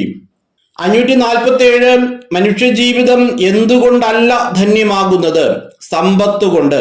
548 മനുഷ്യജീവിതം സമ്പത്ത് കൊണ്ടല്ല ധന്യമാകുന്നത് എന്ന് പഠിപ്പിക്കാൻ യേശു പറഞ്ഞ ഉപമ ഏത്? ഭോഷനായ ധനികന്റെ ഉപമ. 549 ഒരു ധനികന്റെ കൃഷിസ്ഥലം എന്താണ് നൽകിയത്? സമൃദ്ധമായ വിളവ്. 550 ഒരു ധനികന്റെ കൃഷിസ്ഥലം സമൃദ്ധമായ വിളവ് നൽകിയപ്പോൾ അവൻ എന്താണ് ചിന്തിച്ചത്? ഞാൻ എന്തു ചെയ്യും? ഈ ധാന്യം മുഴുവൻ ശേഖരിക്കാൻ എനിക്ക് സ്ഥലമില്ലല്ലോ. 551 ഈ ധാന്യം മുഴുവൻ സൂക്ഷിക്കാൻ എനിക്ക് സ്ഥലമില്ലല്ലോ എന്ന് ചിന്തിച്ച ഭോഷനായ ധനികൻ തുടർന്ന് പറയുന്നത് എന്ത്? ഞാൻ ഇങ്ങനെ ചെയ്യും, എന്റെ അറപ്പുരകൾ പൊളിച്ച് കൂടുതൽ വലിയവ പണിയും, അതിൽ എന്റെ ധാന്യവും വിഭവങ്ങളും സംഭരിക്കും. 552 എന്തു പൊളിച്ച് കൂടുതൽ വലിയവ പണിയണമെന്നാണ് ഭോഷനായ ധനികൻ പറയുന്നത്? എന്റെ അറപ്പുരകൾ. 553 അറപ്പുരകൾ പൊളിച്ച് എന്തു ചെയ്യും എന്നാണ് ഭോഷനായ ധനികൻ പറയുന്നത്? കൂടുതൽ വലിയവ പണിയും, അതിൽ എന്റെ ധാന്യവും വിഭവങ്ങളും സംഭരിക്കും. 554 ഭോഷനായ ധനികൻ അറപ്പുരകൾ പൊളിച്ച് കൂടുതൽ വലിയവ പണിയണമെന്ന് ചിന്തിക്കാൻ കാരണമെന്ത്? ധാന്യം മുഴുവൻ സൂക്ഷിക്കാൻ സ്ഥലമില്ലാത്തതുകൊണ്ട്. 555 ഭോഷനായ ധനികൻ തന്റെ ആത്മാവിനോട് പറയുന്നത് എന്ത്? ആത്മാവേ, അനേക വർഷത്തേക്ക് വേണ്ട വിഭവങ്ങൾ നിനക്കായി സംഭരിക്കപ്പെട്ടിരിക്കുന്നു, വിശ്രമിക്കുക, തിന്നുകുടിച്ച് ആനന്ദിക്കുക. 556 ഭോഷനായ ധനികൻ തന്റെ അറപ്പുരയിൽ എത്ര നാളത്തേക്ക് വേണ്ട വിഭവങ്ങളാണ് സംഭരിക്കപ്പെട്ടിരിക്കുന്നത് എന്നാണ് ആത്മാവിനോട് പറയും എന്ന് ചിന്തിക്കുന്നത്? അനേക വർഷത്തേക്ക്. 557 അനേക വർഷത്തേക്ക് വേണ്ട വിഭവങ്ങൾ സംഭരിച്ച ശേഷം ഭോഷനായ ധനികൻ എന്തു ചെയ്യാനാണ് തുടർന്ന് ആഗ്രഹിച്ചത്? വിശ്രമിക്കാനും തിന്നുകുടിച്ച് ആനന്ദിക്കാനും. 558 അനേക വർഷത്തേക്ക് വേണ്ട വിഭവങ്ങൾ സംഭരിച്ച ശേഷം ഭോഷനായ ധനികൻ വിശ്രമിക്കാനും തിന്നുകുടിച്ച് ആനന്ദിക്കാനും ആരോട് പറയും എന്നാണ് ചിന്തിച്ചത്? തന്റെ ആത്മാവിനോട്. 559 ഭോഷനായ ധനികനോട് ദൈവം എന്താണ് പറഞ്ഞത്? ഭോഷ, ഈ രാത്രി നിന്റെ ആത്മാവിനെ നിന്നിൽ നിന്ന് ആവശ്യപ്പെടും, അപ്പോൾ നീ ഒരുക്കി വച്ചിരിക്കുന്നവ ആരുടേതാകും? 560 ഭോഷ, ഈ രാത്രി നിന്റെ ആത്മാവിനെ നിന്നിൽ നിന്ന് ആവശ്യപ്പെടും, അപ്പോൾ നീ ഒരുക്കി വച്ചിരിക്കുന്നവ ആരുടേതാകും? ആര് ആരോട് പറഞ്ഞു? ദൈവം ഭോഷനായ ധനികനോട്. 561 ഭോഷനായ ധനികനോട് അവന്റെ ആത്മാവിനെ എപ്പോൾ ആവശ്യപ്പെടും എന്നാണ് ദൈവം പറയുന്നത്? ഈ രാത്രി. 562 തനിക്ക് വേണ്ടി സമ്പത്ത് ശേഖരിച്ചു വയ്ക്കാതെ എവിടെയാണ് നമ്മൾ സമ്പന്നരാകേണ്ടത്? ദൈവസന്നിധിയിൽ. 563 ഇതുപോലെയാണ് ദൈവസന്നിധിയിൽ സമ്പന്നനാകാതെ തനിക്ക് വേണ്ടി സമ്പത്ത് ശേഖരിച്ചു വയ്ക്കുന്നവനും. ഏതുപോലെ? ഭോഷനായ ധനികനെ പോലെ. 565 ലൂക്കായുടെ സുവിശേഷം 12-ാം അധ്യായത്തിലെ 3-ാമത്തെ തലക്കെട്ട് ദൈവപരിപാലനയിൽ ആശ്രയം. 566 എന്തു ഭക്ഷിക്കും എന്ന് ജീവനെ പറ്റിയോ എന്ത് ധരിക്കുമെന്ന് ശരീരത്തെ പറ്റിയോ നിങ്ങൾ ആകുലരാകേണ്ട. ആര് ആരോട് പറഞ്ഞു? യേശു ശിഷ്യന്മാരോട്. 567 ജീവനെ പറ്റി ശിഷ്യന്മാർക്കുള്ള ആകുലത എന്താണ്? എന്ത് ഭക്ഷിക്കും? 568 ശരീരത്തെ പറ്റി ശിഷ്യന്മാർക്കുള്ള ആകുലത എന്താണ്? എന്ത് ധരിക്കും? 569 എന്തു ഭക്ഷിക്കുമെന്ന് ജീവനെ പറ്റിയോ എന്ത് ധരിക്കുമെന്ന് ശരീരത്തെ പറ്റിയോ നിങ്ങൾ ആകുലരാകേണ്ട എന്ന് യേശു പറയാൻ കാരണമെന്ത്? കാരണം ജീവൻ ഭക്ഷണത്തിനും വസ്ത്രം ശരീരത്തിനും ഉപരിയാണ്. 570 ജീവൻ എന്തിനേക്കാൾ ഉപരിയാണെന്നാണ് യേശു പറയുന്നത്? ഭക്ഷണത്തേക്കാൾ. 571 ശരീരം എന്തിനേക്കാൾ ഉപരിയാണ് എന്നാണ് യേശു പറയുന്നത്? വസ്ത്രത്തേക്കാൾ. 572 പക്ഷികളെക്കാൾ എത്രയോ വിലപ്പെട്ടവരാണ് നിങ്ങളെന്ന് യേശു പറയാൻ കാരണമെന്ത്? വിതയ്ക്കുകയോ കൊയ്യുകയോ ചെയ്യാത്ത, കലവറയോ കളപ്പുരയോ ഇല്ലാത്ത കാക്കകളെ പോലും ദൈവം പോറ്റുന്നു. 573 അവ വിതയ്ക്കുന്നില്ല കൊയ്യുന്നില്ല എങ്കിലും ദൈവം അവയെ പോറ്റുന്നു. ലൂക്ക 12:24 ഇങ്ങനെ പറഞ്ഞിരിക്കുന്നത് എന്തിനെ കുറിച്ചാണ്? കാക്കകളെ കുറിച്ച്. 574 കാക്കകൾ എന്തു ചെയ്യുന്നില്ല എന്നാണ് യേശു പറയുന്നത്? അവ വിതയ്ക്കുന്നില്ല കൊയ്യുന്നില്ല, അവയ്ക്ക് കലവറയോ കളപ്പുരയോ ഇല്ല. 575 കാക്കകൾ വിതയ്ക്കുന്നില്ല കൊയ്യുന്നില്ല, അവയ്ക്ക് കലവറയോ കളപ്പുരയോ ഇല്ല, എങ്കിലും ദൈവം അവയെ എന്തു ചെയ്യുന്നു? ദൈവം അവയെ പോറ്റുന്നു. 576 ആരെക്കാൾ എത്രയോ വിലപ്പെട്ടവരാണ് നിങ്ങൾ എന്നാണ് യേശു പറയുന്നത്? പക്ഷികളെക്കാൾ. 577 പക്ഷികളെക്കാൾ എത്രയോ വിലപ്പെട്ടവരാണ് നിങ്ങൾ. ഇങ്ങനെ പറഞ്ഞ ശേഷം യേശു ചോദിക്കുന്ന ചോദ്യം എന്ത്? ആകുലരാകുന്നത് കൊണ്ട് ആയുസ്സിന്റെ ദൈർഘ്യം 1 മുഴം കൂടി നീട്ടാൻ നിങ്ങളിൽ ആർക്ക് സാധിക്കും? 578 ഏറ്റവും നിസ്സാരമായ ഇതുപോലും ചെയ്യാൻ നിങ്ങൾക്ക് സാധിക്കുന്നില്ലെങ്കിൽ മറ്റുള്ളവയെപ്പറ്റി ആകുലരാകുന്നത് എന്തിന്? ഇവിടെ പറയുന്ന നിസ്സാരമായ കാര്യം എന്താണ്? ആയുസ്സിന്റെ ദൈർഘ്യം 1 മുഴം കൂടി നീട്ടുന്നത്. 579 ആകുലരാകുന്നത് കൊണ്ട് ഡാഷ് 1 മുഴം കൂടി നീട്ടാൻ നിങ്ങളിൽ ആർക്കു സാധിക്കും? പൂരിപ്പിക്കുക ആയുസ്സിന്റെ ദൈർഘ്യം. 580 ലില്ലികൾ എന്തൊക്കെ ചെയ്യുന്നില്ല എന്നാണ് യേശു പറയുന്നത്? നൂൽ നൂൽക്കുകയോ വസ്ത്രം നെയ്യുകയോ ചെയ്യുന്നില്ല. 581 നൂൽ നൂൽക്കുകയോ വസ്ത്രം നെയ്യുകയോ ചെയ്യുന്നില്ല എന്ന് പറഞ്ഞിരിക്കുന്നത് എന്തിനെ കുറിച്ചാണ്? ലില്ലികളെ കുറിച്ച്. 582 സോളമൻ പോലും അവന്റെ സർവമഹത്വത്തിലും അവയിൽ ഒന്നിനെ പോലെ അലങ്കൃതനായിരുന്നില്ല. എന്തിനെ പോലെ? ലില്ലികളെ പോലെ. 583 ആരാണ് അവന്റെ സർവമഹത്വത്തിലും ലില്ലികളിൽ ഒന്നിനെ പോലെ അലങ്കൃതനായിരുന്നില്ല എന്ന് യേശു പറയുന്നത്? സോളമൻ. 584 ഇന്നുള്ളതും നാളെ തീയിലെറിയപ്പെടുന്നതും ആയതെന്ത്? വയലിലെ പുല്ല്. 585 സോളമൻ എന്തിനെ പോലെ അലങ്കൃതനായിരുന്നില്ല എന്നാണ് യേശു പറയുന്നത്? ലില്ലികളെ പോലെ. 586 ഇന്നുള്ളതും നാളെ തീയിൽ എറിയപ്പെടുന്നതുമായ വയലിലെ പുല്ലിനെ അണിയിക്കുന്നതാര്? ദൈവം. 587 ലൂക്ക 12:28 യേശു ശിഷ്യന്മാരെ എങ്ങനെയാണ് സംബോധന ചെയ്യുന്നത്? അല്പവിശ്വാസികളെ. 589 എന്തു തിന്നുമെന്നോ എന്തു കുടിക്കുമെന്നോ അന്വേഷിക്കേണ്ട, ആകുലചിത്തരാവുകയും വേണ്ട. ഇതെല്ലാം അന്വേഷിക്കുന്നത് ആരാണ്? ഈ ലോകത്തിന്റെ ജനതകൾ. 590 ഈ ലോകത്തിന്റെ ജനതകൾ അന്വേഷിക്കുന്നത് എന്തെല്ലാം? എന്തു തിന്നും എന്തു കുടിക്കും? 591 ഈ ലോകത്തിന്റെ ജനതകളാണ് ഇവയെല്ലാം അന്വേഷിക്കുന്നത്. നിങ്ങൾക്ക് ഇതെല്ലാം ആവശ്യമാണെന്ന് ആർക്കറിയാം എന്നാണ് യേശു പറയുന്നത്? നിങ്ങളുടെ പിതാവിന്.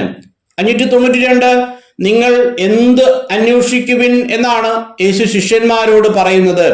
അവിടുത്തെ, അതായത് പിതാവിന്റെ രാജ്യം. 593 നിങ്ങൾ അവിടുത്തെ രാജ്യം അന്വേഷിക്കുവിൻ, ഇവയെല്ലാം അതോടൊപ്പം നിങ്ങൾക്ക് ലഭിക്കും. എന്തെല്ലാം? തിന്നാനും കുടിക്കാനും വേണ്ടതെല്ലാം. 594 ലൂക്ക 12:32 യേശു ശിഷ്യന്മാരെ സംബോധന ചെയ്യുന്നത് എപ്രകാരമാണ്? ചെറിയ അജഗണമേ. 595 ചെറിയ അജഗണമേ, ഭയപ്പെടേണ്ട എന്ന് പറയാൻ കാരണമെന്ത്? നിങ്ങൾക്ക് രാജ്യം നൽകാൻ നിങ്ങളുടെ പിതാവ് പ്രസാദിച്ചിരിക്കുന്നു. 596 ആർക്ക് രാജ്യം നൽകാനാണ് നിങ്ങളുടെ പിതാവ് പ്രസാദിച്ചിരിക്കുന്നത്? ചെറിയ അജഗണത്തിന്. 597 നിങ്ങളുടെ എന്തു വിറ്റ് ദാനം ചെയ്യുവിൻ എന്നാണ് യേശു ശിഷ്യന്മാരോട് പറഞ്ഞത്? സമ്പത്ത്. 598 നിങ്ങളുടെ സമ്പത്ത് എന്ത് ചെയ്യുവിൻ എന്നാണ് യേശു ശിഷ്യന്മാരോട് പറയുന്നത്? വിറ്റ് ദാനം ചെയ്യുവിൻ. 599 എങ്ങനെയുള്ള പണസഞ്ചികൾ കരുതി വയ്ക്കുവിൻ എന്നാണ് യേശു ശിഷ്യന്മാരോട് പറയുന്നത്? പഴകിപ്പോകാത്ത. 600 പഴകിപ്പോകാത്ത പണസഞ്ചികൾ എന്തു ചെയ്യുവിൻ എന്നാണ് യേശു ശിഷ്യന്മാരോട് പറയുന്നത്? കരുതി വയ്ക്കുവിൻ. 601 ഒടുങ്ങാത്ത നിക്ഷേപം സംഭരിച്ചു വയ്ക്കേണ്ടത് എവിടെ? സ്വർഗത്തിൽ. 602 സ്വർഗത്തിൽ നിക്ഷേപം സംഭരിച്ചു വെച്ചാലുള്ള മേന്മ എന്താണ്? അവിടെ കള്ളന്മാർ കടന്നു വരികയോ ചിതൽ നശിപ്പിക്കുകയോ ഇല്ല. 603 നിന്റെ നിക്ഷേപം എവിടെയോ അവിടെയായിരിക്കും നിന്റെ ഡാഷ് പൂരിപ്പിക്കുക, ഹൃദയം. 604 ലൂക്കായുടെ സുവിശേഷം 12-ാം അധ്യായത്തിലെ 4-ാമത്തെ തലക്കെട്ട് സദാ ജാഗരൂകരായ ഭൃത്യന്മാർ. 605 നിങ്ങൾ എപ്രകാരം ഇരിക്കുവിൻ എന്നാണ് യേശു പറഞ്ഞത്? അരമുറുക്കിയും വിളക്കു കത്തിച്ചും. 606 യജമാനനെ കാത്ത് ഭൃത്യന്മാർ എങ്ങനെ ഇരിക്കുന്നു എന്നാണ് യേശു പറയുന്നത്? കല്യാണ വിരുന്നു കഴിഞ്ഞ് മടങ്ങി വന്ന് മുട്ടുന്ന ഉടനെ തുറന്നു കൊടുക്കുവാൻ. 607 നിങ്ങൾ ആരെപ്പോലെ ആയിരിക്കുവിൻ എന്നാണ് യേശു പറയുന്നത്? കല്യാണ വിരുന്നു കഴിഞ്ഞ് മടങ്ങി വന്ന് മുട്ടുന്ന ഉടനെ തുറന്നു കൊടുക്കുവാൻ അവന്റെ വരവും കാത്തിരിക്കുന്ന ഭൃത്യന്മാരെ പോലെ. 608 ലൂക്കായുടെ സുവിശേഷം 12:37 ഭാഗ്യവാന്മാർ എന്ന് വിശേഷിപ്പിക്കപ്പെട്ടിരിക്കുന്നത് ആരെ? യജമാനൻ വരുമ്പോൾ ഉണർന്നിരിക്കുന്നവരായി കാണുന്ന ഭൃത്യന്മാർ. 609 യജമാനൻ വരുമ്പോൾ ഉണർന്നിരിക്കുന്നവരായി കാണുന്ന ഭൃത്യന്മാർ എന്തുകൊണ്ടാണ് ഭാഗ്യവാന്മാർ ആകുന്നത്? അവൻ അരമുറുക്കി അവരെ ഭക്ഷണത്തിന് ഇരുത്തുകയും അടുത്തു ചെന്ന് പരിചരിക്കുകയും ചെയ്യും. 610 ആരാണ് അവരെ അരമുറുക്കി ഭക്ഷണത്തിനിരുത്തുകയും അടുത്തു ചെന്ന് പരിചരിക്കുകയും ചെയ്യുന്നത്? അവൻ, അതായത് യജമാനൻ. 611 ഭൃത്യൻ എപ്പോഴൊക്കെ ഒരുക്കമുള്ളവരായി കണ്ടാലാണ് ആ ഭൃത്യൻ ഭാഗ്യവാൻ എന്ന് യേശു പറയുന്നത്? അവൻ രാത്രിയുടെ 2-ാം യാമത്തിലോ 3-ാം യാമത്തിലോ വന്നാലും. 612 കള്ളൻ ഏതു മണിക്കൂറിൽ വരുമെന്ന് ഗൃഹനാഥൻ അറിഞ്ഞിരുന്നെങ്കിൽ അവൻ എന്തു ചെയ്യുമായിരുന്നു എന്നാണ് യേശു പറയുന്നത്? തന്റെ വീട് കുത്തിത്തുറക്കാൻ അനുവദിക്കുമായിരുന്നില്ല. 613 കള്ളൻ ഏതു മണിക്കൂറിൽ വരുമെന്ന് ആരറിഞ്ഞിരുന്നെങ്കിൽ തന്റെ വീട് കുത്തിത്തുറക്കാൻ അനുവദിക്കുമായിരുന്നില്ല എന്നാണ് യേശു പറയുന്നത്? ഗൃഹനാഥൻ. 614 കള്ളൻ ഏത് മണിക്കൂറിൽ വരുമെന്ന് ഗൃഹനാഥൻ അറിഞ്ഞിരുന്നെങ്കിൽ തന്റെ വീട് കുത്തിത്തുറക്കാൻ അനുവദിക്കുമായിരുന്നില്ല എന്ന് പറഞ്ഞതിനു ശേഷം യേശു പറയുന്ന കാര്യമെന്ത്? നിങ്ങളും ഒരുങ്ങിയിരിക്കുവിൻ. 615 പ്രതീക്ഷിക്കാത്ത മണിക്കൂറിൽ വരുന്നത് ആര്? മനുഷ്യപുത്രൻ. 616 മനുഷ്യപുത്രൻ വരുന്നതും എപ്പോൾ? പ്രതീക്ഷിക്കാത്ത മണിക്കൂറിൽ. 617 പ്രതീക്ഷിക്കാത്ത മണിക്കൂറിൽ മനുഷ്യപുത്രൻ വരുന്നത് കൊണ്ട് എന്ത് ചെയ്യുവിൻ എന്നാണ് പറയുന്നത്? ഒരുങ്ങിയിരിക്കുവിൻ. 618 കർത്താവെ, നീ ഈ ഉപമ പറയുന്നത് ഞങ്ങൾക്ക് വേണ്ടിയോ എല്ലാവർക്കും വേണ്ടിയോ എന്ന് യേശുവിനോട് ചോദിച്ചത് ആര്? പത്രോസ്. 619 ലൂക്ക 12:41 പത്രോസ് യേശുവിനോട് എന്താണ് ചോദിക്കുന്നത്? കർത്താവെ, നീ ഈ ഉപമ പറയുന്നത് ഞങ്ങൾക്ക് വേണ്ടിയോ എല്ലാവർക്കും വേണ്ടിയോ? 620 കർത്താവെ, നീ ഈ ഉപമ പറയുന്നത് ഞങ്ങൾക്ക് വേണ്ടിയോ എല്ലാവർക്കും വേണ്ടിയോ എന്ന പത്രോസിന്റെ ചോദ്യത്തിന് യേശു ചോദിക്കുന്ന മറു ചോദ്യം എന്ത്? വീട്ടുജോലിക്കാർക്ക് യഥാസമയം ഭക്ഷണം കൊടുക്കേണ്ടതിന് യജമാനൻ അവരുടെ മേൽ നിയമിക്കുന്ന വിശ്വസ്തനും വിവേകിയുമായ കാര്യസ്ഥൻ ആരാണ്? 621 വീട്ടുജോലിക്കാർക്ക് യഥാസമയം ഭക്ഷണം കൊടുക്കേണ്ടതിന് യജമാനൻ അവരുടെ മേൽ നിയമിക്കുന്ന വിശ്വസ്തനും വിവേകിയുമായ കാര്യസ്ഥൻ ആരാണ്? ആരോട് ചോദിച്ചു? യേശു പത്രോസിനോട്. 622 എങ്ങനെയുള്ള ഭൃത്യനാണ് ഭാഗ്യവാൻ എന്ന് യേശു പറയുന്നത്? യജമാനൻ വരുമ്പോൾ ജോലിയിൽ വ്യാപൃതനായി കാണപ്പെടുന്ന ഭൃത്യൻ. 623 യജമാനൻ വരുമ്പോൾ ജോലിയിൽ വ്യാപൃതനായി കാണപ്പെടുന്ന ഭൃത്യൻ ഡാഷ്. ലൂക്ക 12:43 പ്രകാരം പൂരിപ്പിക്കുക. ഭാഗ്യവാൻ. 624 ലൂക്ക 12:43 സത്യമായി ഞാൻ നിങ്ങളോട് പറയുന്നു എന്ന് പറഞ്ഞതിനെ തുടർന്ന് യേശു പറയുന്നത് എന്ത്? അവൻ തന്റെ സകല സ്വത്തുക്കളുടെയും മേൽ അവനെ നിയമിക്കും. 625 അവൻ, അതായത് യജമാനൻ തന്റെ സകല സ്വത്തുക്കളുടെയും മേൽ അവനെ നിയമിക്കും. ആരെ? യജമാനൻ വരുമ്പോൾ ജോലിയിൽ വ്യാപൃതനായി കാണപ്പെടുന്ന ഭൃത്യനെ. 626 യജമാനൻ വരുമ്പോൾ ജോലിയിൽ വ്യാപൃതനായി കാണപ്പെടുന്ന ഭൃത്യൻ ഭാഗ്യവാൻ എന്ന് പറയാൻ കാരണമെന്ത്? യജമാനൻ അവന്റെ സകല സ്വത്തുക്കളുടെയും മേൽ നിയമിക്കുന്നത് കൊണ്ട്. 627 എന്നാൽ ആ ഭൃത്യൻ തന്റെ യജമാനൻ വരാൻ വൈകും എന്ന് ഉള്ളിൽ കരുതി യജമാനന്റെ ദാസന്മാരെയും ദാസിമാരെയും അടിക്കാനും തിന്നുകുടിച്ച് ഉന്മത്തനാകാനും തുടങ്ങിയാൽ എന്ത് സംഭവിക്കും? പ്രതീക്ഷിക്കാത്ത ദിവസത്തിലും അറിയാത്ത മണിക്കൂറിലും യജമാനൻ വരികയും അവനെ ശിക്ഷിച്ച് അവന്റെ പങ്ക് അവിശ്വാസികളോടുകൂടെ ആക്കുകയും ചെയ്യും. 628 ഭൃത്യൻ എന്തു ചെയ്യുമ്പോഴാണ് യജമാനൻ അവനെ ശിക്ഷിച്ച് അവന്റെ പങ്ക് അവിശ്വാസികളോടുകൂടെ ആക്കുന്നത്? തന്റെ യജമാനൻ വരാൻ വൈകുമെന്ന് ഉള്ളിൽ കരുതി യജമാനന്റെ ദാസന്മാരെയും ദാസിമാരെയും അടിക്കാനും തിന്നുകുടിച്ച് ഉന്മത്തനാകാനും തുടങ്ങിയാൽ. 629 എപ്പോഴാണ് യജമാനൻ വരിക? പ്രതീക്ഷിക്കാത്ത ദിവസത്തിലും അറിയാത്ത മണിക്കൂറിലും. 630 പ്രതീക്ഷിക്കാത്ത ദിവസത്തിലും അറിയാത്ത മണിക്കൂറിലും വരുന്നത് ആര്? യജമാനൻ. 631 യജമാനൻ വരാൻ വൈകും എന്ന് കരുതി യജമാനന്റെ ദാസന്മാരെ അടിക്കാനും തിന്നുകുടിച്ച് ഉന്മത്തനാകാനും തുടങ്ങിയാൽ അവന്റെ, അതായത് ഭൃത്യന്റെ പങ്ക് ആരുടെ കൂടെയാണ് ആക്കുന്നത്? അവിശ്വാസികളോടുകൂടെ. 632 ആരാണ് കഠിനമായി പ്രഹരിക്കപ്പെടുന്നത്? യജമാനന്റെ ഹിതം അറിഞ്ഞിട്ടും അതനുസരിച്ച് പ്രവർത്തിക്കുകയോ അതിന് ഒരുങ്ങുകയോ ചെയ്യാത്ത ഭൃത്യൻ. 633 യജമാനന്റെ ഹിതം അറിഞ്ഞിട്ടും അതനുസരിച്ച് പ്രവർത്തിക്കുകയോ അതിനൊരുങ്ങുകയോ ചെയ്യാത്ത ഭൃത്യന് എന്ത് സംഭവിക്കും? കഠിനമായി പ്രഹരിക്കപ്പെടും. 634 ലഘുവായി പ്രഹരിക്കപ്പെടുന്നത് ആര്? അറിയാതെയാണ് ഒരുവൻ ശിക്ഷാർഹമായ തെറ്റ് ചെയ്തതെങ്കിൽ. 635 ആരോടാണ് അധികം ആവശ്യപ്പെടുന്നത്? അധികം ലഭിച്ചവനിൽ നിന്ന്. 636 ആരോടാണ് അധികം ചോദിക്കുന്നത്? അധികം ഏൽപ്പിക്കപ്പെട്ടവനോട്. 637 എവിടെ തീയിടാനാണ് ഞാൻ വന്നത് എന്നാണ് യേശു പറയുന്നത്? ഭൂമിയിൽ. 638 ഭൂമിയിൽ തീയിടാനാണ് ഞാൻ വന്നത്. അത് ഇതിനകം എന്തു ചെയ്തിരുന്നെങ്കിൽ എന്നാണ് യേശു പറയുന്നത്? കത്തിജ്വലിച്ചിരുന്നെങ്കിൽ. 639 തനിക്ക് എന്തു സ്വീകരിക്കാനുണ്ട് എന്നാണ് യേശു പറയുന്നത്? ഒരു സ്നാനം. 640 എനിക്ക് ഒരു സ്നാനം സ്വീകരിക്കാനുണ്ട്, അത് നിവൃത്തിയാവോളം ഞാൻ ഡാഷ്. ലൂക്ക 12:50 പ്രകാരം പൂരിപ്പിക്കുക. എത്ര ഞെരുങ്ങുന്നു. 641 ഭൂമിയിൽ എന്തു നൽകാനാണ് ഞാൻ വന്നിരിക്കുന്നത് എന്ന് നിങ്ങൾ വിചാരിക്കുന്നുവോ എന്നാണ് യേശു ചോദിക്കുന്നത്? സമാധാനം. 642 ഭൂമിയിൽ സമാധാനം നൽകാനാണ് ഞാൻ വന്നിരിക്കുന്നത് എന്ന് നിങ്ങൾ വിചാരിക്കുന്നുവോ? അല്ല ഡാഷ് എന്ന് ഞാൻ നിങ്ങളോട് പറയുന്നു. ലൂക്ക 12:51 പ്രകാരം പൂരിപ്പിക്കുക. ഭിന്നത. 643 ഭൂമിയിൽ സമാധാനം നൽകാനാണ് ഞാൻ വന്നിരിക്കുന്നതെന്ന് നിങ്ങൾ വിചാരിക്കുന്നുവോ എന്ന് ചോദിച്ചതിനു ശേഷം യേശു തന്നെ നൽകുന്ന ഉത്തരം എന്ത്? അല്ല. 644 ഭൂമിയിൽ സമാധാനം നൽകാനാണ് ഞാൻ വന്നിരിക്കുന്നതെന്ന് നിങ്ങൾ വിചാരിക്കുന്നുവോ എന്ന് ചോദിച്ചതിനു ശേഷം അതിന് അല്ല എന്ന് യേശു തന്നെ ഉത്തരം നൽകുന്നു. തുടർന്ന് എന്തിനാണ് താൻ വന്നത് എന്നാണ് യേശു പറയുന്നത്? ഭിന്നതയുണ്ടാക്കാൻ. 645 ഭിന്നിച്ചിരിക്കുന്ന എത്ര പേർ ഇനി ഒരു വീട്ടിൽ ഉണ്ടായിരിക്കുമെന്നാണ് യേശു പറയുന്നത്? 5 പേർ. 646 ഒരു വീട്ടിൽ ഭിന്നിച്ചിരിക്കുന്ന 5 പേർ എപ്രകാരം ഭിന്നിച്ചിരിക്കുമെന്നാണ് യേശു പറയുന്നത്?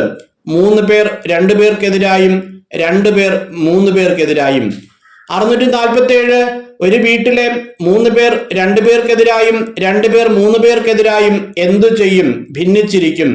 648 ഭിന്നിച്ചിരിക്കുന്ന 3 ബന്ധങ്ങളെ കുറിച്ച് ലൂക്കാസ് വിശേഷകൻ 12:53 പറയുന്നു. ഏതെല്ലാമാണ് ആ ബന്ധങ്ങൾ? പിതാവ് പുത്രൻ, അമ്മ മകൾ, അമ്മായിയമ്മ മരുമകൾ. 649 ആരെല്ലാം തമ്മിൽ ഭിന്നിച്ചിരിക്കും എന്നാണ് യേശു പറയുന്നത്? പിതാവ് പുത്രനും പുത്രൻ പിതാവിനും എതിരായും, അമ്മ മകൾക്കും മകൾ അമ്മയ്ക്കും എതിരായും, അമ്മായിയമ്മ മരുമകൾക്കും മരുമകൾ അമ്മായിയമ്മയ്ക്കും എതിരായും ഭിന്നിക്കും. 650 ലൂക്കാ സുവിശേഷം 12-ാം അധ്യായത്തിലെ അവസാനത്തെ, അതായത് 6-ാമത്തെ തലക്കെട്ട്, കാലത്തിന്റെ അടയാളങ്ങൾ വിവേചിക്കുവിൻ. ഇങ്ങനെ 350 ചോദ്യങ്ങളാണ് ഈ വീഡിയോയിൽ തയ്യാറാക്കിയിട്ടുള്ളത്. 300 ചോദ്യങ്ങളുള്ള ഒരു വീഡിയോ ലൂക്കായിൽ നിന്നും തയ്യാറാക്കിയിട്ടുണ്ട്. 350 ചോദ്യങ്ങളുടെ ഒരു വീഡിയോ കൂടി ആകുമ്പോൾ ലൂക്കാസ് സുവിശേഷത്തിൽ നിന്നുള്ള മുഴുവൻ ചോദ്യോത്തരങ്ങളും 1000 ചോദ്യോത്തരങ്ങൾ ആവുകയാണ്. ഇതിനു മുൻപ് അപ്ലോഡ് ചെയ്ത ന്യായാധിപന്മാരിൽ നിന്നുള്ള 900 ചോദ്യങ്ങൾ, 2 കോറിന്തോസിൽ നിന്ന് 400 ചോദ്യങ്ങൾ, പ്രഭാഷകനിൽ നിന്ന് 500 ചോദ്യങ്ങൾ, അവയുടെ എല്ലാം ലിങ്ക് ഡിസ്ക്രിപ്ഷൻ ബോക്സിൽ നൽകിയിട്ടുണ്ട്. അവിടെ നിന്ന് എടുത്ത് നിങ്ങൾക്ക് അതെല്ലാം കേൾക്കാവുന്നതാണ്. എല്ലാം കൂടി ഒരു 10 മണിക്കൂറാണ് ഉണ്ടാവുക. 10 മണിക്കൂർ സമയം സ്പെൻഡ് ചെയ്താൽ ഒരു തവണ ഈ മുഴുവൻ വീഡിയോസും നിങ്ങൾക്ക് കേൾക്കാനായിട്ട് സാധിക്കും. ഇനി ഒരാഴ്ച മാത്രമേ നമ്മുടെ മുന്നിൽ പരീക്ഷയ്ക്ക് ഉള്ളൂ. ഇനിയുള്ള ദിവസങ്ങൾ വളരെ കാര്യക്ഷമമായി ഉപയോഗിക്കാൻ പരിശ്രമിക്കുക. ആർക്കെങ്കിലും വീഡിയോ കേട്ടിരിക്കാനുള്ള സമയം കുറവാണ് എന്നുണ്ടെങ്കിൽ നിങ്ങൾക്ക് PDF അയച്ചു തരുന്നതായിരിക്കും. അതാകുമ്പോൾ നിങ്ങളുടെ സൗകര്യത്തിനനുസരിച്ച് നിങ്ങൾക്ക് കുറച്ചുകൂടി വേഗത്തിൽ വായിച്ചു നോക്കാനൊക്കെ സാധിക്കും. ഇന്റർനെറ്റിന്റെ പ്രശ്നം, വീഡിയോ കാണണമെങ്കിൽ ഇന്റർനെറ്റ് ഉണ്ടായാൽ മാത്രമേ സാധിക്കുകയുള്ളൂ. PDF ആകുമ്പോൾ അങ്ങനെ ഒരു ബുദ്ധിമുട്ടില്ലാതെ തന്നെ നിങ്ങൾക്ക് മൊബൈലിൽ ഡൗൺലോഡ് ചെയ്തിട്ടാൽ വായിക്കാനായിട്ട് സാധിക്കും. എല്ലാവരും നന്നായി പഠിക്കുക. എല്ലാവർക്കും എല്ലാവിധമായ നന്മകളും അനുഗ്രഹങ്ങളും ഉണ്ടാകട്ടെ എന്ന് ആശംസിച്ചുകൊണ്ട് പ്രാർത്ഥിച്ചുകൊണ്ട് നിർത്തുന്നു. നന്ദി.